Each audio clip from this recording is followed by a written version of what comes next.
আসসালামু আলাইকুম এভরিওয়ান। আজকের ভিডিওতে আমরা বর্গমূল নির্ণয় করা শিখব, অর্থাৎ যে কোনো একটা সংখ্যার বর্গমূল কত সেটা আমরা আজকের ভিডিওতে শিখব। তো চলো শুরু করা যাক।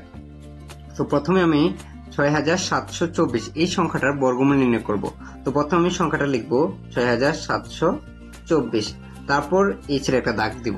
দাগ দেওয়ার পরে আমরা শেষ থেকে দুই ঘর করে উপরে দাগ দিব, অর্থাৎ দুই ঘর করে।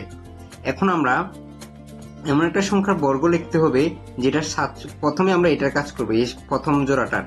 এখন আমাদের এমন একটা সংখ্যা নিতে হবে যেটা ৬৭-র কাছাকাছি, অর্থাৎ এমন একটা সংখ্যার বর্গ নিতে হবে। আমরা যদি ৭ নিই তাহলে ৭ ৭ কত, ৭ ৭ ৪৯। আমরা যে ৮ নিই, ৮ কত, ৮ ৬৪। তাহলে আমরা ৮ নেব। তাহলে আমরা এই জায়গায় ৮ লিখবো আর এখানে লিখবো ৬৪। তো তারপর আমরা এটা বিয়োগ করব আর এই দিকে আরেকটা দাগ দিব। দাগ দেওয়ার পরে তো আমরা এটার মধ্যে বিয়োগ করলাম, কত পেলাম, ৩ পেলাম। আর এইখানে কত পেলাম, ৮। এই ৮-এর ডাবলটা এই জায়গায় লিখবো, অর্থাৎ ৮-এর ডাবল লিখবো, অর্থাৎ ৮ দুগুণে ১৬। লেখার পর যে এইখানে তো ৩ আছে, তাহলে ১৬ দিয়ে এখানে ৩কে কিন্তু ভাগ যাবে না, তো আমরা আরো একটা গড় নামাতে হবে। তো আমরা কিন্তু ভাগের সময় শিখেছিলাম কি একটা সংখ্যা নামাতে, কিন্তু বর্গমূলের বেলায় জোড়ায় জোড়ায় নামবে, অর্থাৎ এখানে আমাকে ২৪ নামাতে হবে, এক জোড়া নামাতে হবে। তো এখন এখানে কত পেলাম আমরা, ২৪। অর্থাৎ আমাদেরকে এই ১৬-র সাথে এমন একটা সংখ্যা বসাবো, যে সংখ্যাটা বসাবো হয় ২, ৩, ৪, যেটা বসাবো সেটা দ্বারা গুণ করতে হবে। তাহলে আমরা যদি ১৬-র সাথে আমাদের ৩২৪ মিলাতে হবে। আমরা যদি ১৬-র সাথে ২ বসাই যদি, তাহলে আমরা যদি এটাকে ২ দ্বারা গুণ করি, ২ দুগুণে কত, ৪, ৬ দুগুণে কত, ১২, ১২ ২ হাতে আছে ১, ২ একে ২, ৩। তাহলে আমাদের কিন্তু মিলে গেছে। তাহলে আমাদের এই জায়গায় ২ বসাতে হবে, আবার এই বর্গমূল ফলেও ২ লিখতে হবে। তো আমরা এটা যেহেতু ২ বসিয়েছি, তাহলে ২ দ্বারা গুণ করলে কত পেয়েছিলাম আমরা, ৩২৪। তাহলে আমরা যদি ৩২৪ আর ৩২৪ বিয়োগ করি তাহলে কত পেলাম, 0।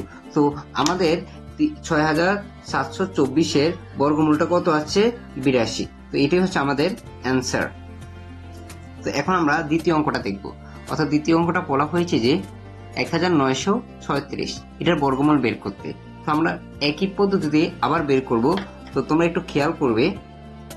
তো প্রথমে আমি ১৯৩৬ লিখে ফেলবো, লিখে এই দিকে একটা দাগ দিব আর জোড়ায় জোড়ায় করবো, শেষ থেকে জোড়া জোড়া দিব, এক জোড়া ২ জোড়া। তাহলে এখন আমার এটা হচ্ছে বর্গমূল ফল। এখন আমাকে প্রথম জোড়ার কাজটা করতে হবে। তো প্রথম জোড়া কত আছে, ১৯। তাহলে আমাকে এমন একটা সংখ্যার বর্গ নিতে হবে যেটা ১৯-এর কাছাকাছি। ধরো আমি ৪ ৪ কত, ১৬। তাহলে ১৬ হচ্ছে এটার কাছাকাছি। তাহলে আমি এই বর্গমূল ফলও ৪ দিতে হবে। তাহলে ৪ ৪ ১৬ লিখলাম। এখন আমাদেরকে এভাবে একটা দাগ দিতে হবে নিচে। আর আমি একটু আগে বলেছিলাম যে বর্গমূল ফলে যে সংখ্যাটা বসবে সেটা ডাবলটা বসবে এই জায়গায়। তাহলে ৪ দুগুণে কত, ৮। আর এইখানে আমরা বিয়োগ করি, ১৯ থেকে ১৬ গেলে কত, ৩। তো এখন তো আমাদের আরেকটা সংখ্যা নামাতে হবে, কিন্তু আমরা একটা তো নামাতে পারবো না, বর্গমূলের বেলায় জোড়ায় জোড়ায় নামাতে হবে। তাহলে আমাকে ৩৬ নামাতে হবে। তাহলে কত হলো, ৩৩৬।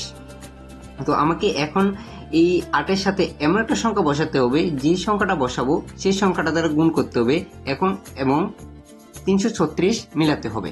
যদি আমি ৮-এর সাথে যদি ৩ বসাই তাহলে কি হয়, ৩ দ্বারা গুণ করি, ৩ ত্রিকা কত, ৯, ৩ ৮ ২৪। তাহলে এটা হলো না। যদি আমি ৪ বসাই তাহলে ৪ দ্বারাই গুণ করতে হবে, যে সংখ্যা বসাবো সেই সংখ্যা দ্বারা আমাদেরকে গুণ করতে হবে। তাহলে ৪ ৪ কত, ১৬, হাতে আছে ১, ৪ ৮ ৩২, ৩২ একে ৩৩। আমাদের কিন্তু এটা মিলে গেল। অর্থাৎ তাহলে আমি এখানে কত বসাতে পারি, এটা আমার ভাগ করলাম, গুণ, এটা আমি গুণ করলাম। তো আমি এখন এই ৮-এর সাথে কত বসাতে পারি, ৪ বসাতে পারি। আমি যদি ৪ বসাই তাহলে বর্গমূল ফলও ৪ দিতে হবে। তাহলে আমি এখানে ৩৩৬ লিখতে পারি।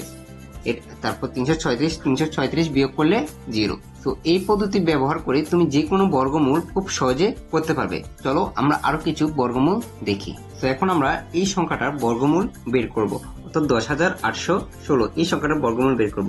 তো আমাদের সংখ্যাটা লিখি ১০৮১৬। তো আমরা কি করব, শেষ থেকে এটাকে জোড়া বানাবো। যে বর্গমূল করতে হলে জোড়া বানাতে হবে তোমাকে। তাহলে আমরা এই শেষ থেকে দুইটা জোড়া বানালাম আর একটা দিয়ে তো আমরা জোড়া বানাতে পারবো না, সেই জন্য একটা যেভাবে আছে এভাবে থাকবে। তো প্রথমে আমাদের এইটার কাজ করতে হবে, তারপর এই জোড়া কাজ করতে হবে, তারপর এই জোড়া কাজ করতে হবে। যেহেতু প্রথমে আছে কত 1, তো আমাকে একটা বড় যে সংখ্যা বসাবো সেটার বর্গটা বসাতে হবে। তাহলে আমাদের এখানে 1 লিখলে এখানেও 1 লিখতে হবে, অর্থাৎ 1 বর্গ 1। তো তারপর আমরা কি করব, যে 1 ডাবলটা এই জায়গায় বসাতে হবে। তো আমাদের 1 ডাবলটা এই জায়গায় বসাবো, বসানোর পরে আমরা এখান থেকে বিয়োগ করব। তাহলে এটার সাথে এটা বিয়োগ করলে কত হয়, 0 হয়। তাহলে আমরা 0টা লিখবো না, এটা কত 08, তাহলে 08 সেহেতু আমরা 8 লিখবো। 8 লেখার পরে তো আমাদেরকে বর্গমূলের নিয়মটা কি, এখানে যে সংখ্যাটা বসাবো সেই সংখ্যাটা দ্বারা এটাকে ভাগ করতে হবে। তো আমাদেরকে এখানে যদি আমি একটা সংখ্যা বসাই, ধরলাম 1 বসালাম, তাহলে কত হয়ে যায় 21 দিকে 8কে ভাগ যাবে, কখনোই যাবে না। তো আমাদেরকে আরো একটা জোড়া নামাতে হবে। তো আমি যদি পরপর 2টা জোড়া নামাই, তাহলে আমাকে বর্গমূল ফলে একটা শূন্য দিতে হবে। তো আমি এখানে আরো একটা জোড়া নামাতে পারবো। তাহলে এখন এখানে আছে কত 10, তাহলে আমার এখানেও একটা শূন্য দিতে হবে। 10 ডাবল কত 20। তো এখানে এখন আমাদেরকে সাথে এমন একটা সংখ্যা বসাতে হবে যেটা 816 হয়। তো আমরা যদি ধরি 203, তাহলে আমরা 3 দ্বারা গুণ করি, 3 3 কত 9, 3 0 0, 3 দুগুণে 6। আমাদেরকে আরো একটু বড় সংখ্যা নিতে হবে। আমাদের 4 দিয়ে দিই, যে সংখ্যা বসাবো 20-এর সাথে ওই সংখ্যাটা দ্বারা গুণ করতে হবে, অর্থাৎ 204 কে 4 দ্বারা গুণ করলে 4 4 কত 16। তো হাতের 1 আছে, 4 0 0, 1 বসে যাবে, 4 দুগুণে 8। তাহলে আমরা কত পেলাম, 4 বাদ দিলে আমাদের 816 হয়ে যায়। তাহলে আমরা এখানেও 4 লিখবো, এই বর্গমূল ফলও 4 লিখবো। তাহলে আমরা পেলাম কত 816। তো অতঃপর আমরা 816 থেকে 816 বিয়োগ করলে কত হয়, বিয়োগফল 0 হয়। তো আমাদের বর্গমূলটা কত পেলাম আমরা 104, অর্থাৎ 10,816 বর্গমূল হচ্ছে 104। তো আমরা আরো একটা বর্গমূল দেখি, তাহলে তোমরা একদম ক্লিয়ার হয়ে যাবে। আজকের ভিডিওতে আমরা এই বর্গমূল করে অঙ্কটা শেষ দিব। তো সংখ্যাটা হচ্ছে যে 15,129। তো এই সংখ্যাটা আমরা বর্গমূল বের করব। তো আমরা লিখবো 15,129 লিখবো।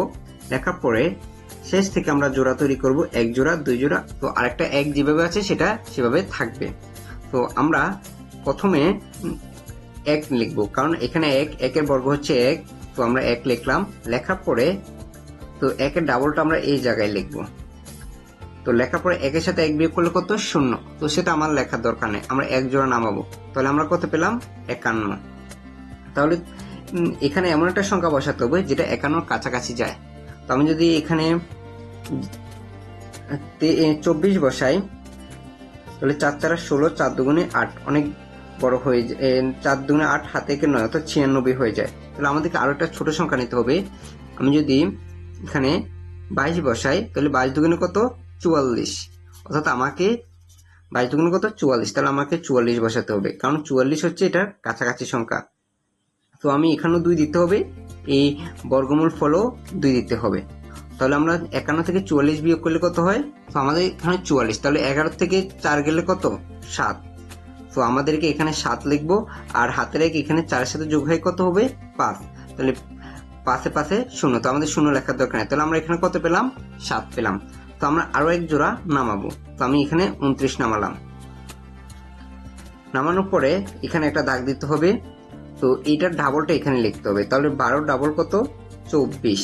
তাহলে এটার সাথে এমন একটা সংখ্যা বসাতে হবে যেটা 729-এর। তো যেহেতু এখানে 9 আছে, তো আমরা 3 দিয়ে দেখি। তাহলে 2 4 3, এটাকে আবার 3 দ্বারা গুণ করব।